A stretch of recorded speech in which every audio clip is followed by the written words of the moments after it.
Good evening. We interrupt this broadcast with breaking news. We are receiving confirmed reports of a major incident unfolding downtown. Breaking tonight, Canada just won massive Gulf investment for a northern pipeline that bypasses the United States. Breaking tonight, Mark Carney just landed in the United Arab Emirates. And what happened next shocked every diplomatic observer watching. The UAE's royal family didn't offer standard protocol. They didn't schedule routine meetings. They rolled out a reception reserved for leaders whose decisions reshaped global markets. Carney wasn't greeted like a prime minister on a diplomatic tour. He was received like a man who controls access to opportunities the UAE has been waiting years to find. And in private halls, away from cameras, away from Trump's Twitter threats, away from Ottawa's cautious bureaucrats, the royals delivered a message that could redefine Canada's next decade. Bring us your mega projects.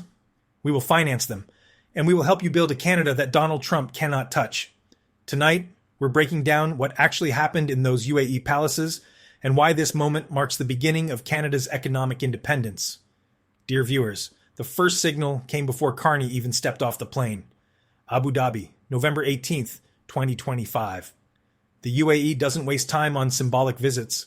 When their sovereign wealth funds, controlling over $3 trillion, identify a strategic opportunity, they move with precision. And Carney's arrival triggered something diplomats noticed immediately. Senior royal advisors, direct meetings with fund managers, investment discussions scheduled before cultural events. Translation: the UAE sees Carney as someone who finally brings them what they've been searching for. Real projects worth backing. Let me show you exactly what changed. For years, Canada offered the UAE nothing substantial. Timid governments shelved infrastructure plans. Energy projects died in committee. Pipeline proposals collapsed under political pressure. The UAE watched, unimpressed, as Canada squandered its resource advantage.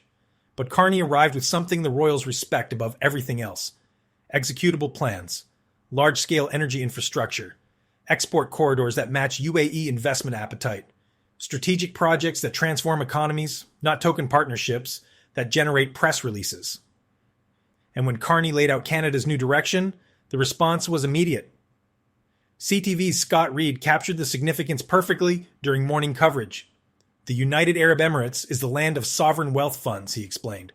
We're talking trillions of dollars they invest in large-scale projects, energy, infrastructure, the kinds of projects Mark Carney has championed since becoming prime minister. That's his pitch. You have capital-seeking opportunities. You haven't found them in Canada before. You will find them now. Translation: Carney just told the world's most selective investors that Canada is finally open for serious business. But here's what Reed's analysis couldn't reveal in that moment. What happened behind closed doors. The conversations that weren't broadcast. The strategic alignment forming in real time between Canadian ambition and UAE capital. The royals understand geopolitics better than almost anyone operating today. They see patterns before markets react. They recognize inflection points while competitors hesitate.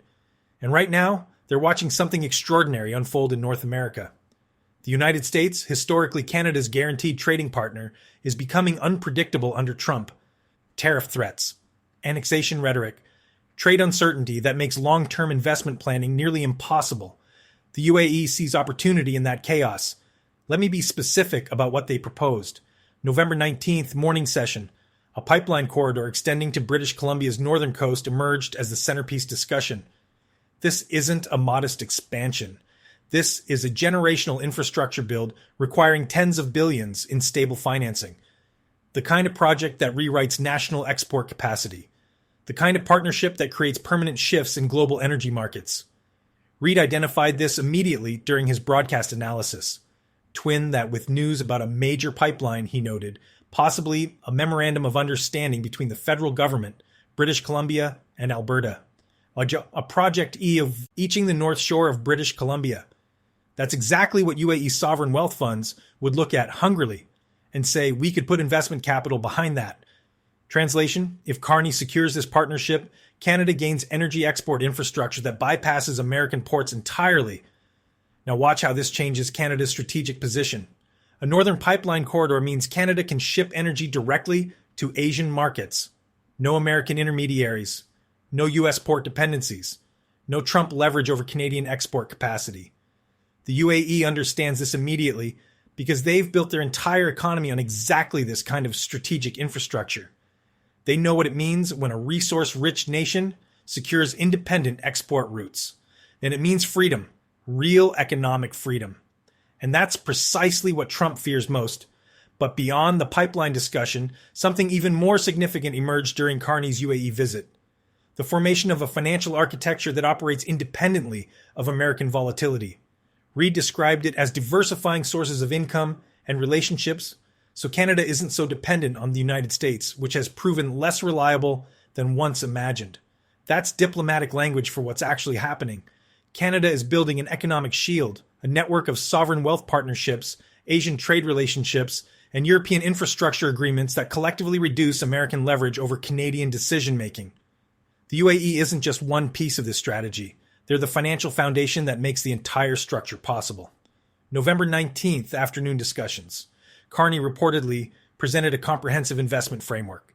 Not requests for single projects, but a roadmap for sustained UAE participation in Canadian infrastructure development over the next decade. Energy corridors, transportation networks, technology hubs, the kind of partnership that creates permanent economic ties between nations. And according to sources familiar with the negotiations, the UAE's response exceeded expectations. Reid hinted at this during his morning analysis. I think we might see actual agreements signed, he suggested. Handshakes like what we saw in Malaysia where a deal was concluded. An investment pact signed. Maybe details about specific projects. More than just happy handshakes and smiles. He was being conservative. The reality appears more substantial. Insiders suggest Carney may leave the UAE with a signed investment commitment. UAE capital allocated specifically for Canadian infrastructure. A memorandum establishing joint development frameworks. And preliminary agreements on the Northern Pipeline corridor that environmental groups will immediately challenge but can't actually stop because federal jurisdiction overrides provincial objections when national economic security is at stake. This is how Carney operates. Quiet preparation, strategic relationship building, then decisive execution when all pieces align. His critics love mocking his travel schedule, all those international trips, all that diplomatic activity. They call it photo op politics. They claim he's avoiding domestic challenges. They're missing the entire strategic picture. Those trips built relationships, established trust, created the foundation for moments exactly like this UAE visit. Carney wasn't searching for investment partners. He was assembling them, nation by nation, meeting by meeting, building a coalition of countries ready to back Canada's independence from American economic dominance. The UAE visit represents the moment that strategy pays off. Think about what Carney's accomplished in less than a year as Prime Minister. He secured enhanced trade access with Malaysia. He strengthened technology partnerships with Japan. He expanded energy cooperation with European nations. He positioned Canada as the bridge between Asian markets and North American resources. And now he's landing UAE sovereign wealth commitments for infrastructure projects previous governments couldn't even get approved. This isn't luck. This is execution. And Trump, watching from Mar-a-Lago, understands exactly what's happening. Canada is slipping from American economic control. The tariff threats that once guaranteed Canadian compliance now push Ottawa toward alternative partners. The annexation rhetoric that was supposed to demonstrate American dominance instead reveals American desperation. Translation: Trump's strategy backfired completely. But here's the detail most coverage misses. The UAE doesn't make commitments like this for economic returns alone. Their sovereign wealth funds can find profitable investments anywhere. They're backing Carney because they see geopolitical value in strengthening Canada as a counterweight to American unpredictability. A Canada financially supported by UAE capital, trading extensively with Asia, exporting energy through independent corridors, building infrastructure that creates economic resilience against U.S. pressure. That Canada becomes a stabilizing force in North America, a reliable partner when American policy swings wildly with each administration change. The UAE values stability. They're investing in creating it. This is sophisticated geopolitical strategy operating at the highest level. And Carney, former Bank of England governor, former Bank of Canada governor, understands exactly how this game is played. He's not just securing investment. He's repositioning Canada's entire role in global economic architecture. November 20th, Carney's departure from Abu Dhabi. The official statements will be diplomatic. productive discussions, strengthened relationships, mutual commitment to partnership, standard language that reveals nothing specific, but watch what happens over the next 60 days. Watch for announcements about Northern Pipeline environmental reviews suddenly accelerating. Watch for investment commitments appearing in federal infrastructure budgets. Watch for UAE Sovereign Wealth Fund representatives appearing at Canadian development conferences.